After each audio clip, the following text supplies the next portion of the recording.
Here today with Baker University head baseball coach Ryan Goodwin.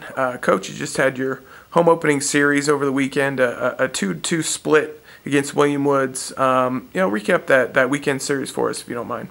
Felt like we came out, played with pretty good energy. We got in trouble a little bit, start game one. Lake Johnson didn't have his best stuff the first inning or two. Was kind of struggling with some of his mechanics. Got through it in the third, actually threw three really good innings to get us out and still have us with a chance to win. They threw a pretty good arm game one. He did some nice things, kept us off balance. And then we still got to a situation though where we got the winning run at the plate in the bottom of the seventh, chance to win it still. So it was good to see the guys fight back there. Most importantly, we were able to flush that loss and move on to game two, and really about middle of the game really took control of that game.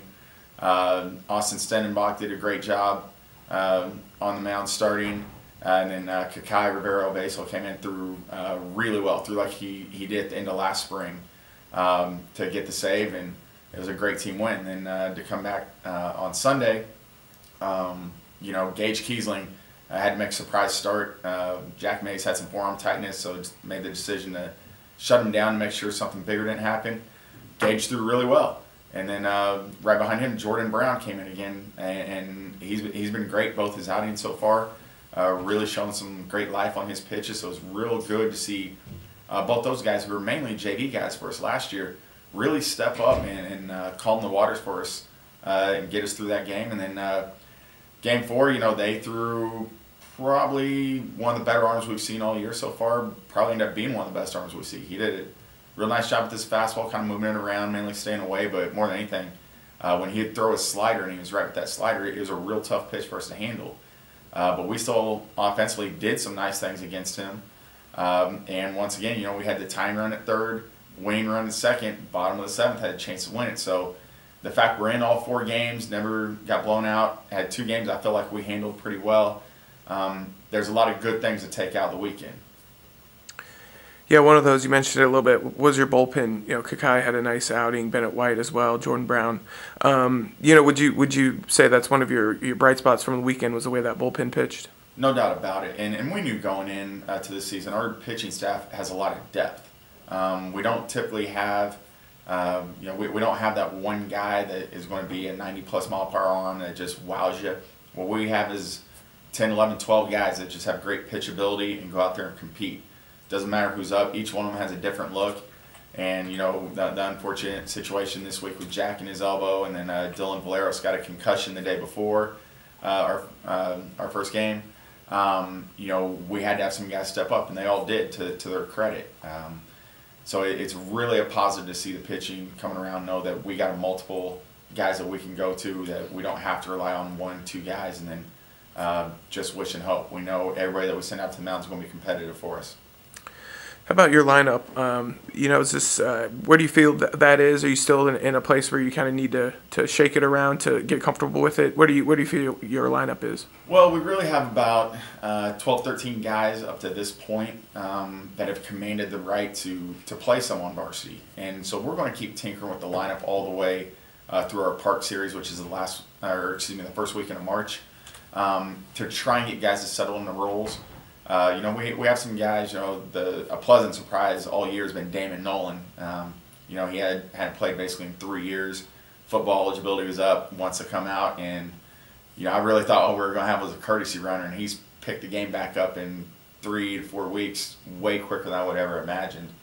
And he's really been a blessing in the outfield to help us, him and Max Talby, and then whoever we put in right, we're covering as much, if not more, ground than our outfield last year. And so we don't really lose a beat out there. Infield-wise, we really have four and a half, 5 guys, depends which game Wes Summers catches, in the mix for the shortstop, third base, and second base jobs.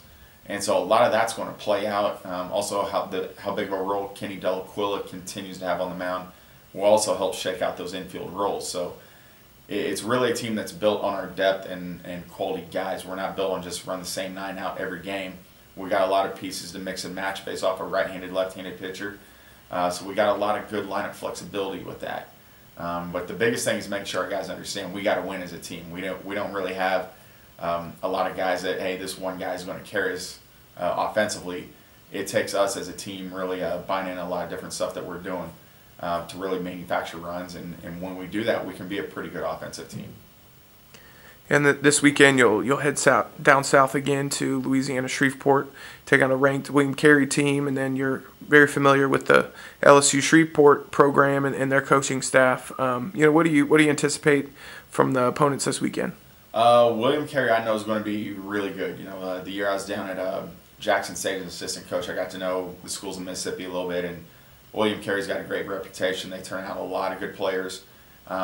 And so far, seeing some of the teams they've been matching up with, they've been beating some really good competition. I think they're 4-3 right now, but I think all 7 of their games are against teams that are either ranked or receiving votes.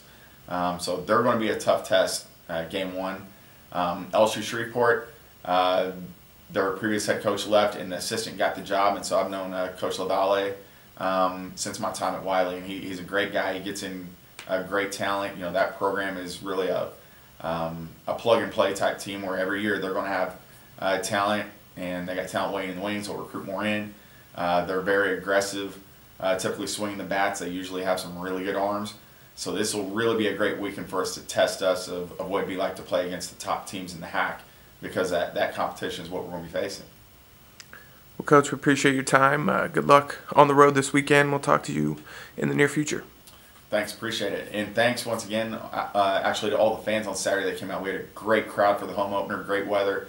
We really appreciate the support. I know the right field Rowdies will really get into it again. We love it when they get out there, and hope to see everybody more this spring.